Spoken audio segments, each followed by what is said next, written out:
आज हमारे सामने एक बड़ा सवाल है जो 1995 में सुप्रीम कोर्ट तक पहुंचा था। क्या डॉक्टर या अस्पताल जो सेवाएं देते हैं वो उपभोक्ता संरक्षण अधिनियम 1986 के दायरे में आते हैं?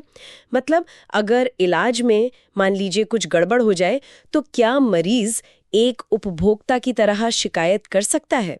ये मामला था इंडियन मेडिकल एसोसिएशन बनाम वीपी शांता।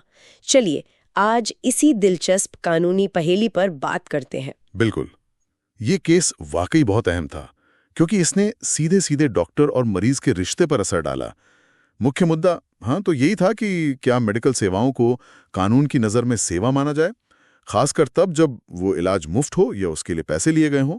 कोर्ट ने इस पर काफी गहराई से सोचा। तो सबसे पहला सवाल और शायद सबसे बुनियादी भी कि क्या कोर्ट ने ये माना कि डॉक्टर का मशवरा या इलाज ये एक सेवा है? हाँ, कोर्ट ने बिल्कुल साफ किया। उन्होंने कहा कि डॉक्टर चाहे सलाह दें, जांच करें या फिर इलाज करें, दवा दें या सर्जरी करें, ये सब उपभोक्ता संरक्षण अधिनियम की धारा 210 के तहत सेवा ही माना जाएगा।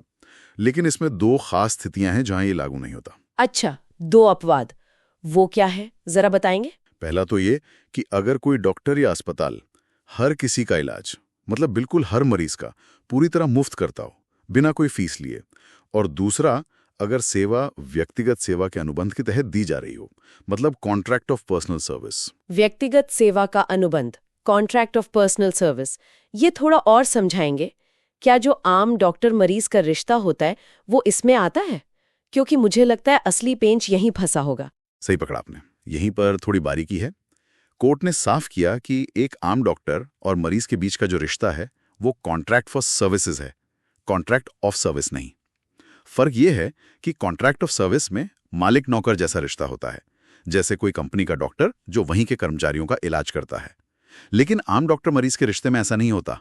डॉक्टर अपनी विशेषज्ञता स्वतंत्र रूप से इस्तेमाल करता है, वो मरीज का नौकर नहीं है। इसलिए जो सामान्य डॉक्टर मरीज का रिश्ता है वो इस अपवाद में नहीं आता और वो उपभोक्ता कानून के दायरे में आते हैं। अच्छा, समझ गई। मतलब डॉक्टर अपनी एक्सपर्ट ओपिनियन दे रहे हैं, किसी के सीधे कंट्रोल में नहीं है। ठीक है, अब आते हैं मुफ्त सेवाओं पर। ये बड़ा मुद्दा है।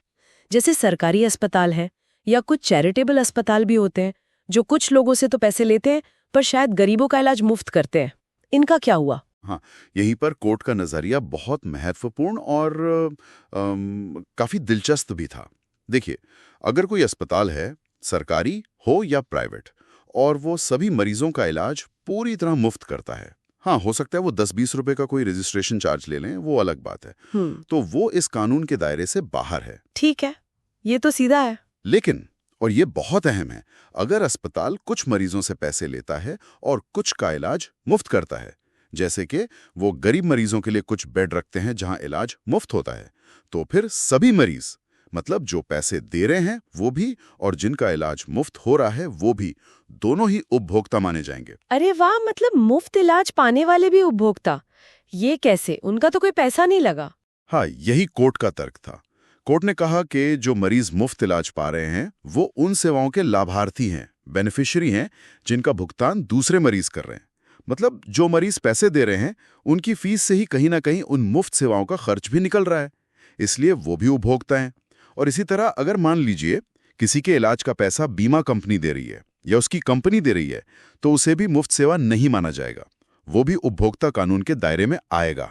बाप रे, तो इसका मतलब तो ये हुआ कि लगभग सभी प्राइवेट हॉस्पिटल और डॉक्टर इस कानून के दायरे में आ गए, सिवाय शायद उन गिनती के संस्थानों के जो सच में हर किसी के लिए पूरी तरह मुफ्त है। ये तो डॉक्टरों के लिए काफी बड़ा एक झटका जैसा रहा होगा। उन्होंने जरूर कुछ चिंताएं भी जताई होंगी इस पर। हाँ बिल्कुल, डॉक्टरों की तरफ से कई चिंताएं सामने रखी गई थी।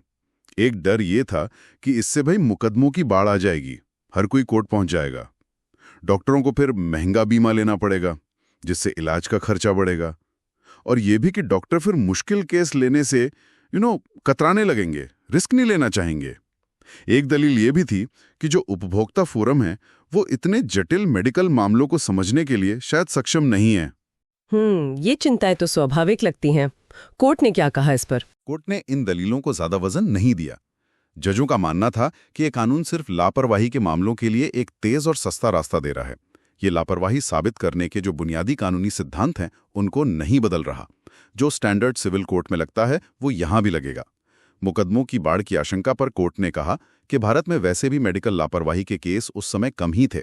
शायद इसकी एक वजह कोर्ट फीस वगैरह थी, जो उपभोक्ता फोरम में या तो बहुत कम होती है या नहीं होती। और फोरम की बनावट पर उन्होंने कहा कि उसमें न्यायिक सदस्य भी होते हैं, तो वो ऐसे मामले संभालने में सक्षम है। तो कुल मिलाकर इस फैसले ने मरीजों के हाथ में एक तरह से एक बड़ा अधिकार दे दिया। उन्हें उपभोक्ता का दर्जा मिल गया, बशर्ते कि सेवा पूरी तरह से और सबके लिए मुफ्त ना हो। डॉक्टरों और अस्पतालों की जवाबदेही बढ़ी। एकदम सही कहा।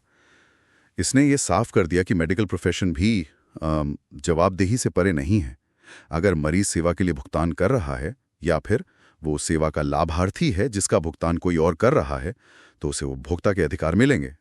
और यह हमें सोचने पर मजबूर करता है कि समाज में जो सेवा देने वाले हैं और जो सेवा लेने वाले हैं, उनके बीच अधिकारों का संतुलन कैसे बनता है, और क्या वक्त के साथ इस संतुलन को दोबारा देखने की, जांचने की जरूरत पड़ती रहती है।